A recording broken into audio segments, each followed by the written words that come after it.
Free launch పేరుతో హైదరాబాద్ లో మరొక మోసం వెలుగులోకి వచ్చింది. బంజారాహిల్స్ లోటస్ పాండ్ లోని కొంపల్లి వెంచర్ భారతీ బిల్డర్స్ బాధితులు రోడ్డెక్కారు. తమకు న్యాయం చేయాలంటూ ఫైనాన్షియర్ సునీల్ కుమార్ అహూజా ఇంటి దగ్గర ఆందోళనకు దిగారు. తమకు న్యాయం చేసి అహూజాపై ప్రభుత్వం చర్యలు తీసుకోవాలని డిమాండ్ చేశారు. కొంపల్లిలోని ప్రైమ్ ఏరియాలో 6.5 ఎకరాల విస్తీర్ణంలో భారతీ బిల్డర్స్ వద్ద ల్యాండ్ కొనుగోలు కోసం తామంతా కూడా డబ్బులు కట్టామని ఆ బాధితులు వాపోయారు. 450 కస్టమర్ల పొట్టగొట్టి 200 కోట్ల ల్యాండ్ ఫ్రీగా కొట్టేద్దామని భారతీ బిల్డర్స్ చూస్తుందని మండిపడ్డారు.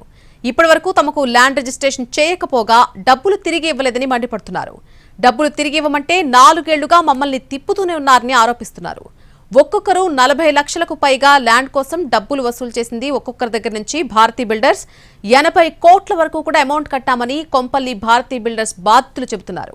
భారతీ బిల్డర్స్ శివరామకృష్ణ, సునీల్ కుమార్ అహూజా వద్ద కొంపల్లికి చెందినటువంటి వెంచర్ ల్యాండ్ పేపర్స్ తనఖా పెట్టి డబ్బులు తీసుకుంటున్నానని అని చెప్తూ ఉన్నారు ఈ బాధితులంతా కూడా. అయితే ఈ విషయం తమకు చెప్పకుండా రిజిస్ట్రేషన్ల పేరుతో డబ్బులు వసూలు చేశారని వాపోతున్నారు.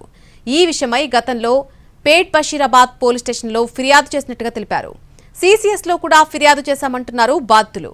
కానీ ఇప్పటి వరకు కేసు నమోదు చేయలేదని, ఇప్పటికైనా అధికారులు జోక్యం చేసుకుని తమకు న్యాయం చేయాలని కోరుతున్నారు. హైదరాబాద్ లో ఫ్రీ లాంచ్ పేరుతో మరో భారీ మోసం వెలుగు చూసింది. భారతీ బిల్డర్స్ వద్ద ఎవరైతే ల్యాండ్ కొనుగోలు చేశారో వారంతా కూడా బాధితులందరూ ఆందోళన చేస్తున్నారు. బంజారాహిల్స్ లోని లోటస్ పాండ్ వద్ద ఉన్న భారతీ బిల్డర్స్ ఫైనాన్షియర్ ఎవరైతే సునీల్ కుమార్ అహూజా ఎవరైతే ఉన్నారో వారి నివాసం వద్ద వీరంతా కూడా బాధితులు ఆందోళన దిగారు. ల్యాండ్ ను ఎక్కడైతే భారతీ బిల్డర్స్ వద్ద వీరు కొనుగోలు చేసేందుకు డబ్బులు ఇచ్చారు. అయితే దాదాపు 450 మంది కస్టమర్స్ ను భారతీ బిల్డర్స్ ఎవరైతే ఉన్నారో వారు తమను మోసం చేశారంటూ కూడా వీరంతా కూడా ఆందోళన చేస్తా ఉన్నారు. అసలు ఏం జరిగింది, మీరు ఏ విధంగా మోసపోయారు, 450 మంది కస్టమర్స్ ఏ విధంగా మోసపోయారు? ఫ్రీ లాంచింగ్ ఆఫర్ అంటే మేము అందరం డబ్బులు పెట్టాము. మేము అప్పుడు అందరం 4 years బ్యాక్ మేము మనీ పే చేసినాము. కొందరు 25% పే చేశారు, కొందరు 50% పే చేశారు, కొందరు 100% కూడా పే చేశారు.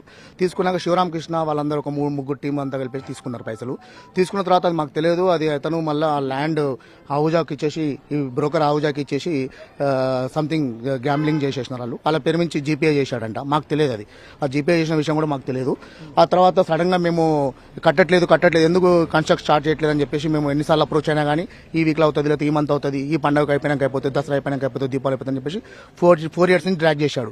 అప్పటిదాకా మాకు తెలియదు ఈ ల్యాండ్ భారతీ బిల్డర్ పేరు నుంచే ఉందని మేము అనుకుంటున్నాం, అందరం కస్టమర్స్ కూడా.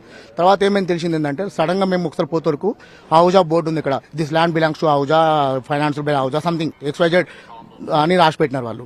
రాసిపెట్టిన తర్వాత మేము అప్పుడు మళ్ళీ మేము అందరం కస్టమర్స్ మేము ఏదైతే వచ్చి రిజిస్ట్రేషన్ స్టార్ట్ చేసిన తర్వాత అప్పుడు చెప్పాడు, నేను అహూజా దగ్గర కొన్ని డబ్బులు తీసుకున్నాను అని, 48% 2% ఎంత అనేది మాకు తెలియదు, రేట్ ఆఫ్ ఇంట్రెస్ట్. ఇంకోటి ఏంటంటే అహూజా ఎంత తీసుకున్నాడు, అహూజా దగ్గర ఈయన ఎంత తీసుకున్నాడు, ఈయన అహూజా దగ్గర ఎంత ఇచ్చాడు, రేట్ ఆఫ్ ఇంట్రెస్ట్ ఎవరికి చెప్పట్లేడు ఆయన. అయితే ఇదంతా అయిపోయిన తర్వాత మేము అహూజా ఏమైందంటే ఇతను శివరామకృష్ణ ఎవరైతే చీటర్ ఉన్నాడో, శివరామకృష్ణ ఎవడో ఉన్నాడో, మేము అహూజాతో సెటిల్ చేపిస్తా అని చెప్పేసి అన్నాడు. అహూజా దగ్గర తీసుకొచ్చినాడు. ఓన్లీ కోర్ట్ టీమ్ అని చెప్పేసి ఒక 4 మాట్లాడటము, వచ్చినప్పుడల్లా మీకు నేనున్నా, ఏం ప్రాబ్లం లేదు, మీ పైసలు మీకు ఇస్తాను నేను అని చెప్పి చెప్పడం అహూజా అని చెప్తా. మేము సరే అని చెప్పేసి మేము విన్నాం. మేము ఫైనాన్షియర్ దగ్గర అహూజా దగ్గర తెచ్చుకునేది 30 కోట్లు, 48% వడ్డీతో చేస్తే ఇప్పటికి 60-70 కోట్లు అయింది అంటున్నాడు. సో ఇంకా ఆయన ప్రొలాంగ్ డిలే చేస్తున్నాడు, ఎందుకంటే వడ్డీ వస్తుందని. దాదాపు 200 మంది వెళ్లి CCS ఆఫీస్కి వెళ్లి దాదాపు 2 months నుంచి తిరుగుతూ ఉన్నా కూడా ఇంతవరకు ఈ వీళ్ళ మీద FIR ఫైల్ చేయలేదు, ఛార్జ్ షీట్ ఫైల్ చేయలేదు. అసలు ఎక్కడుంది సార్ చట్టము? మాది మొత్తం ట్రాన్స్పరెంట్. నేను ఒక పబ్లిక్ సెక్టర్ లో పనిచేస్తాను. మాది మనీ, ప్రతి ఒక్క మనీ మా వైట్ మనీ. ఎందుకంటే మా శాలరీలోంచి మేము ట్యాక్స్ ఫైల్ చేసిన తర్వాతనే మిగిలిన డబ్బులు విత్ చెక్స్ ద్వారా మేము పే చేసినాం.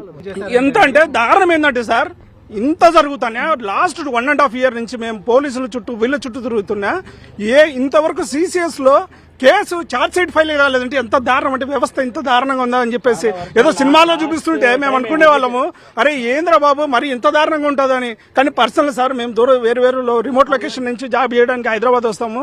హైదరాబాద్ లో అట్లా మోసం జరుగుతా అంటే ఎర్రే అనుకుంటాం, కానీ ఇంత దారుణంగా మేము కూడా మోసపోతామంటే, ఎందుకంటే చట్టం న్యాయం అనేది ఇంకా పనిచేయనంత కాలం ఇట్లానే ఉంటది, ఇట్లానే మోసపోతూ ఉంటారు. 4 సంవత్సరాలు అవుతుంది కట్టి, 3 ప్లాట్లకు కట్టాము, 50 లక్షలు. ఎప్పుడు రేపు రేపు రేపు అని జరుపుకుంటూ వచ్చారు. ఇక్కడ అక్కడ తిరగలేక ఇది అయిపోతున్నాము. ఇంకేముంది, రేపు స్టార్ట్ చేస్తాం, రేపు స్టార్ట్, ఇదే మాట. సిసిఎస్ పోలీస్ స్టేషన్ లో కూడా ఈ ఫ్రీలాన్స్ పేరుతో ఎక్కడైతే డబ్బులు కట్టామో ఇప్పటి వరకు తమకు ల్యాండ్ రాలేదు, పైగా తమ డబ్బులు కూడా వాపస్ రాలేదని కూడా వీరందరూ ఆందోళన వ్యక్తం చేస్తున్నారు. సిసిఎస్ లో కూడా ఇటీవలే కంప్లైంట్ చేసినా కూడా కనీసం ఇప్పటి వరకు ఎఫ్ఐఆర్ కాదు కదా, కేసు నమోదు చేయలేదు, దర్యాప్తు కూడా చేయలేదు. సో ప్రభుత్వం ఇప్పటికైనా స్పందించి వీరందరికీ కూడా న్యాయం చేయాలని చెప్పి వీరందరూ కూడా ఆవేదన వ్యక్తం చేస్తున్న సిచ్యువేషన్. వీడియో జర్నలిస్ట్ యేసుతో కిరణ్, ఎన్టీవీ, హైదరాబాద్.